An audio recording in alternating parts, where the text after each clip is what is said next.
I used to teach a language elective at a public high school. Nothing glamorous. Basics of linguistics, syntax patterns, comparative grammar, phonetics, that kind of thing. It was a filler course for kids who didn't want to take drama or PE. But every once in a while, I'd get one student who actually cared. Lena was one of them. She was quiet, always sat in the back, never made eye contact, but she turned in perfect assignments. Neat, precise handwriting. She had this habit of underlining things twice with a red pen. Just twice. Never more, never less. I remember that. Anyway, it started on a Thursday, the last class of the day. I was going over something simple, verb trees, I think. There was a buzzing from the lights that day. I remember it. Not fluorescent hum. This was deeper, more like a sub-bass. I don't know. It might have been in my head. I was facing the board when I heard it. A sound. Not a word, not a first.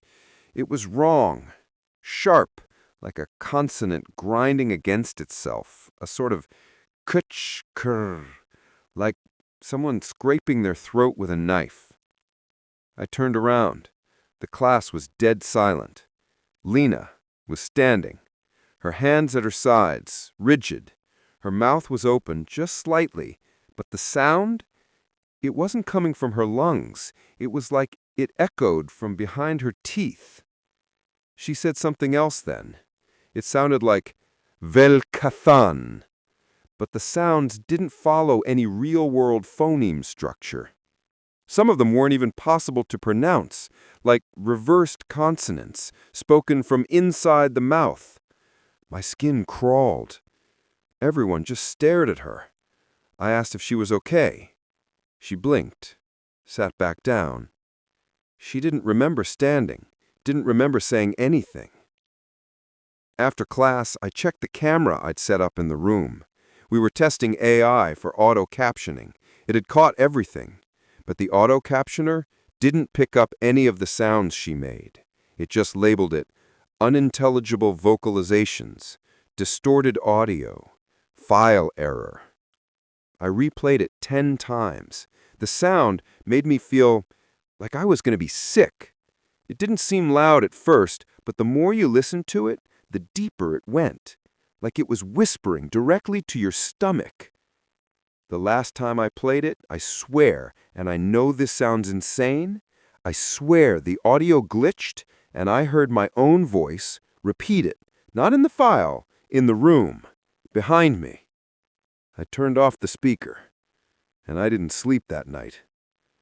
The next morning, Lena wasn't in class, but 4 other students were, and 2 of them were whispering in the back, giggling like they were telling a joke in a foreign language. Except when I walked by them, they went silent, and when I looked down at their notebooks, they'd underlined the same sentence exactly twice. Red pen. I didn't say anything at first. Told myself it was just coincidence. Maybe they were copying Lena, or maybe it was a weird inside joke. Teenagers are strange like that. But that week, the sounds started spreading. By Monday, it was 5 students. Tuesday, 9. Not all at once, not loudly.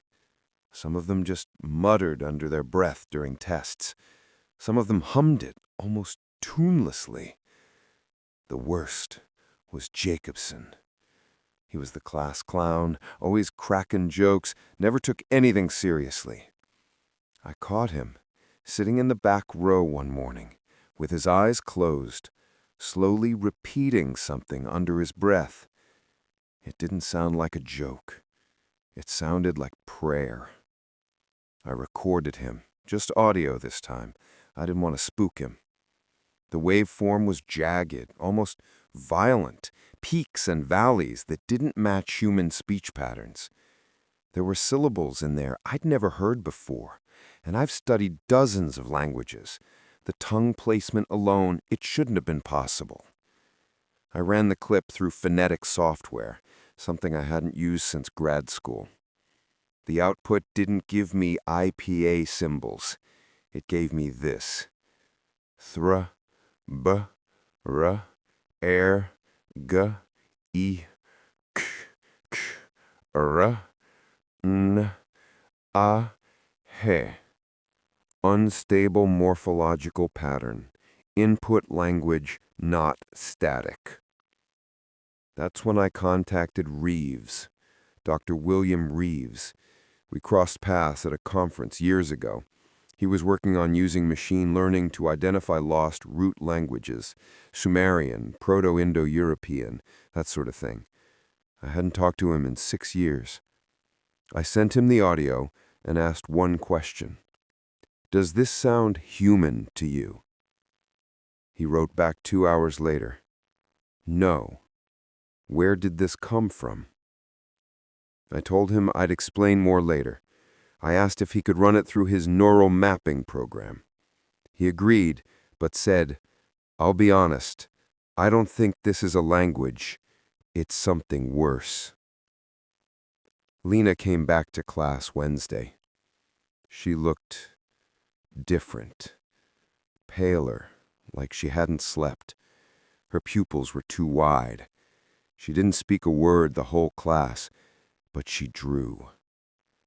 I walked past her desk and stopped. Her notebook was open. Not notes, not doodles. Symbols. Meticulous, inked with that same red pen. They weren't letters, they weren't shapes I could identify. Some were straight lines that bent in on themselves in ways that made me nauseous to look at. One looked like a spiral made of tiny teeth. And right at the bottom of the page, underlined twice, was pleke skana.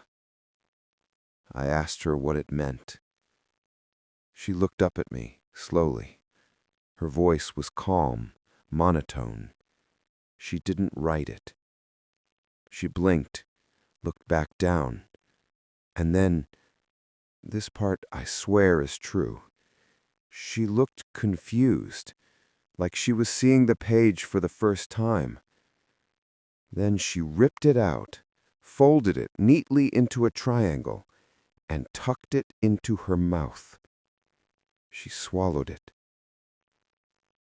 I went straight to the principal's office after class. Told him Lena needed help, that something weird was going on in the class, that there might be a gas leak or a chemical imbalance or something. He looked at me like I was the one who was crazy.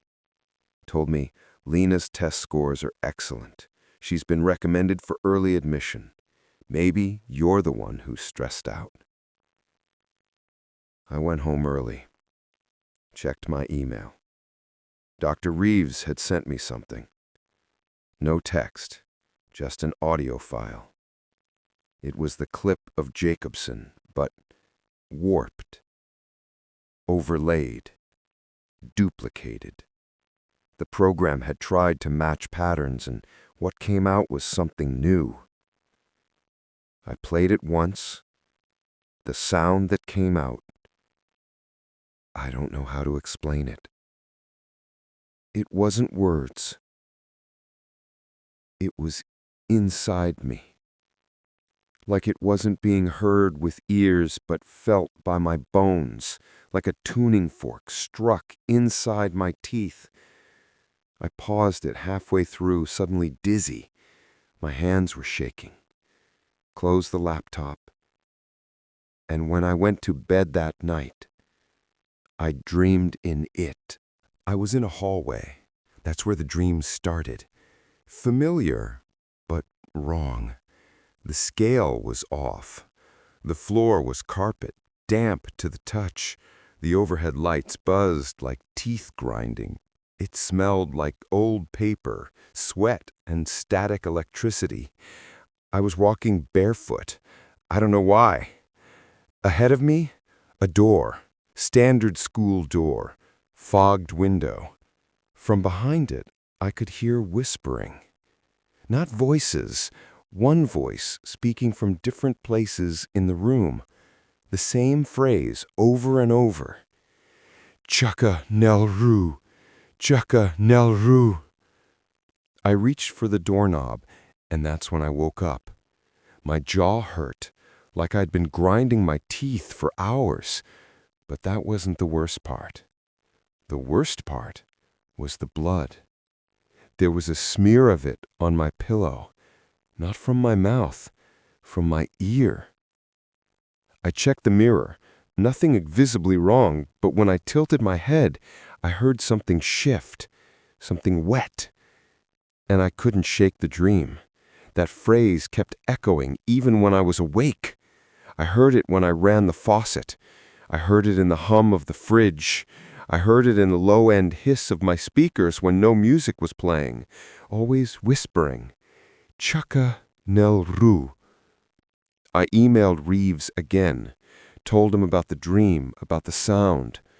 He didn't respond for a day. Then just one email. Do not listen to your own voice. Do not record yourself. Do not play it back. Delete all audio. Then a second message 10 minutes later. I listened to mine. I spoke back in my sleep. It's not just a language, it's a carrier, like a parasite made of pattern. That was the last time I heard from him. His website went dark the next day. His research profiles deleted. Even his LinkedIn was gone, just 404s. At school, things were worse. I gave a test that morning, multiple choice, no writing required. Half the class handed in blank answer sheets, but when I flipped them over, they'd written something on the backs. Same ink, same symbols. Over and over. One word. Nakarat. I asked Jacobson what it meant. He looked up at me with these glassy, dilated eyes and said, It's not our word. It's theirs. I asked him who they were. He smiled, not like a teenager, like a puppet. The ones before, the ones inside. And then he started laughing. His gums bled. That night, I couldn't stop thinking about what Reeves said. Do not record yourself. Do not listen. But I had to know. I had to. I set my phone to record and placed it on my nightstand, slept with the lights on, took melatonin just to force myself under. Woke up around 3:14 a.m., heart pounding, jaw aching. I checked the audio file. 1 hour and 47 minutes of silence.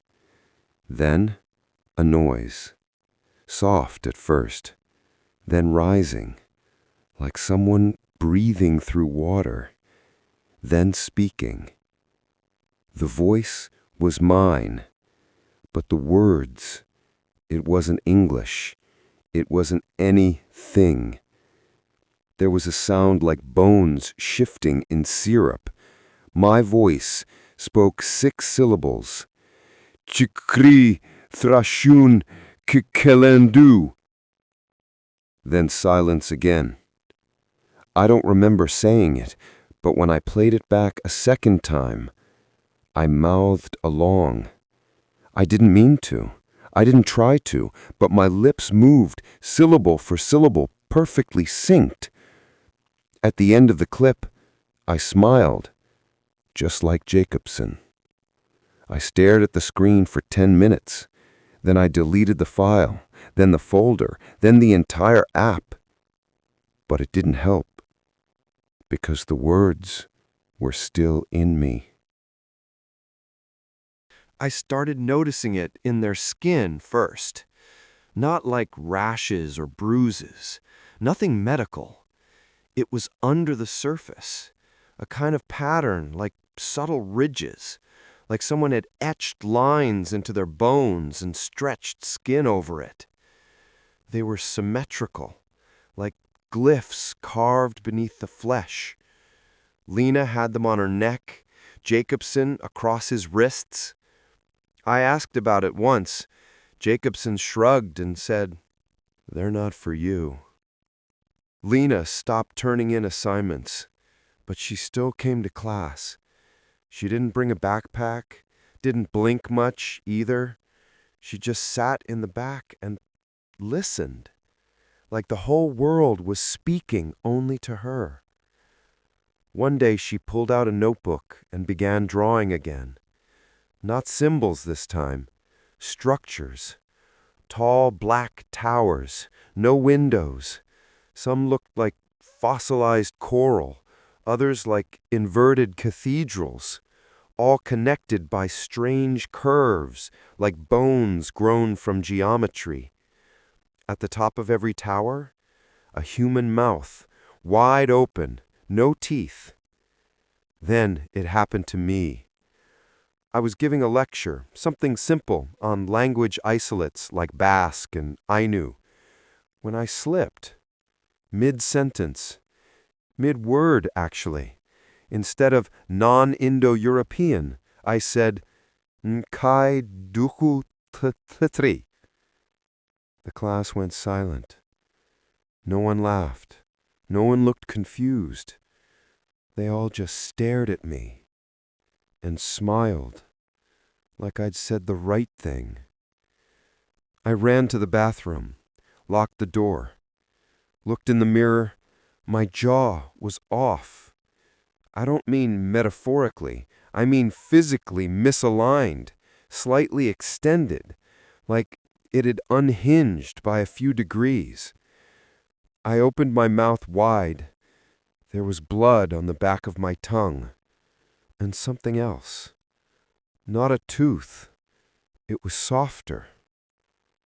A second uvula. I left school, told them I was sick, didn't say goodbye. I drove home and pulled up Reeves' emails. Something had changed. There was a new one. No subject, no body, just an attachment, no file name. It wasn't audio. It was a data archive. I opened it in a sound editor. It was layered, filtered, hidden. Took me an hour to isolate the main track. It started quiet. A breath. Then Reeves's voice, shaky, whispering.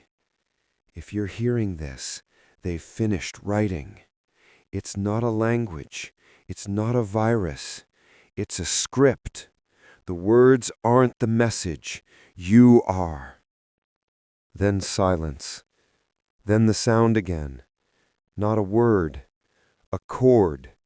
Like metal vibrating underwater. A deep krk, chik, followed by sharp tick, tick, tick. My computer crashed immediately. Blue screen. Hard drive wiped. I threw the laptop in the trash. Took a shower. When I stepped out, my bathroom mirror was fogged and drawn into the steam, written by something I'd seen before, one of Lena's towers, with the mouth. Below it, scratched into the condensation, you are learning to speak. Lena didn't come to school the next day, or the day after. No one asked about her, not even the principal. Like she'd never existed, like the desk in the back row had always been empty. But I remembered. So I drove to her house. I shouldn't have. I know that now. The address was easy enough to find, a cul-de-sac in one of those planned neighborhoods, all beige vinyl siding and identical driveways. But her house was different. Not the paint, not the yard, the silence. No dogs barking, no wind. Like sound itself was avoiding the place. The front door was slightly open. I rang the bell anyway. Nothing. I stepped inside. The smell hit me first. Old wood, mildew, and something sweet. Not sugar, more like rot that didn't realize it was dead yet. The living room was empty, no furniture, just dust outlines on the floor. There were cracks in the drywall, too thin, too deep. I called her name. Nothing. Then I climbed the stairs. Her room was at the end of the hall. Every surface was covered in mirrors. Dozens of them. All sizes. Stuck to the walls, nailed into the floorboards, even affixed to the ceiling like skylights made of glass. And drawn across them, in red marker, blood, ink, I don't know, were the symbols. Same ones from school, but larger. Some were spirals made of letters that couldn't exist. Others were just mouth shapes repeated infinitely, like lips caught mid-scream. The floor creaked beneath me. I stepped forward. In the center of the room was a chair, wooden, facing the mirror wall. And on the mirror, in red, "Listen before you speak."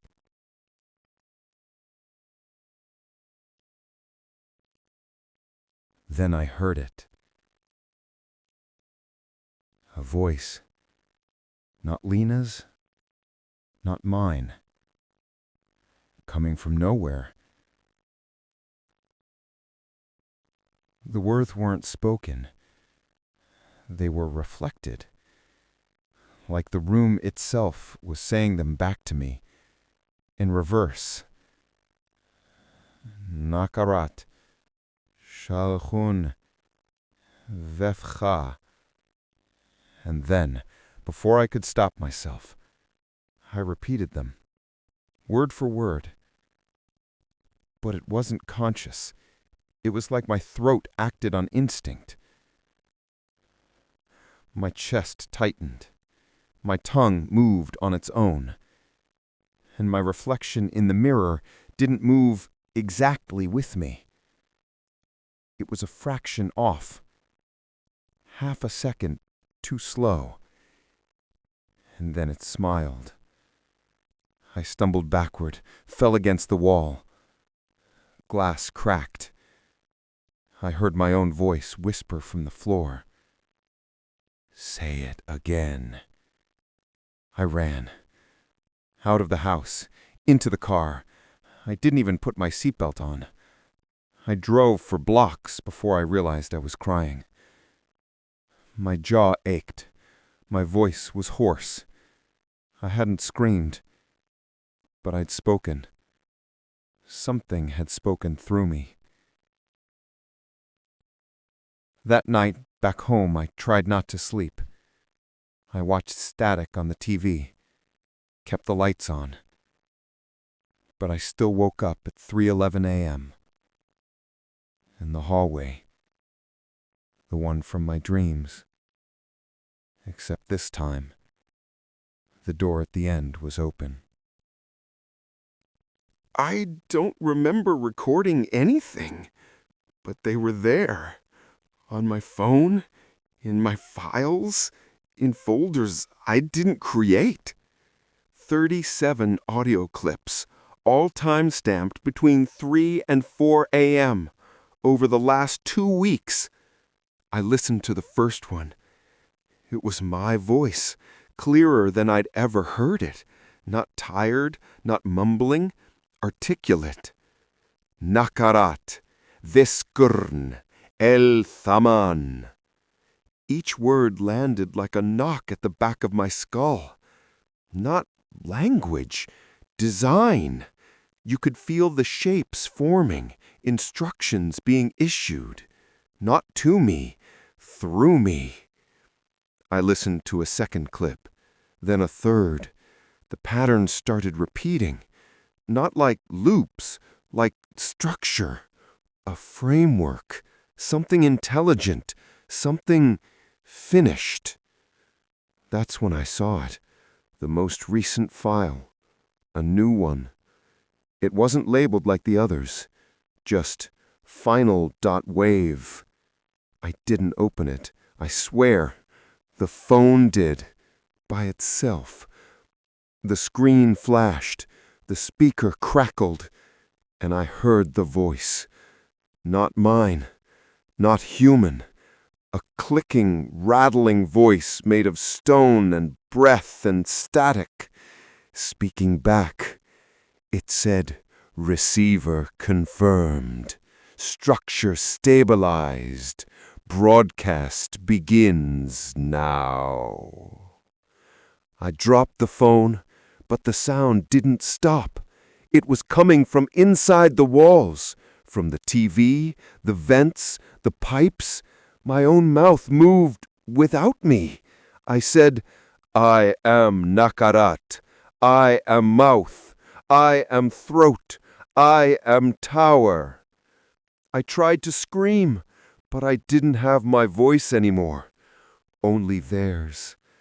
I'm writing this now because I don't think I have much time.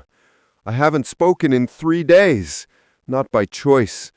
When I open my mouth now, the language speaks for me. Neighbors have started knocking. They've heard the sounds through the walls. They'll come inside soon. They will hear it, and then they will speak. My final warning, if you hear the voice, don't listen. If you speak the words, don't repeat them. And whatever you do, never play yourself back.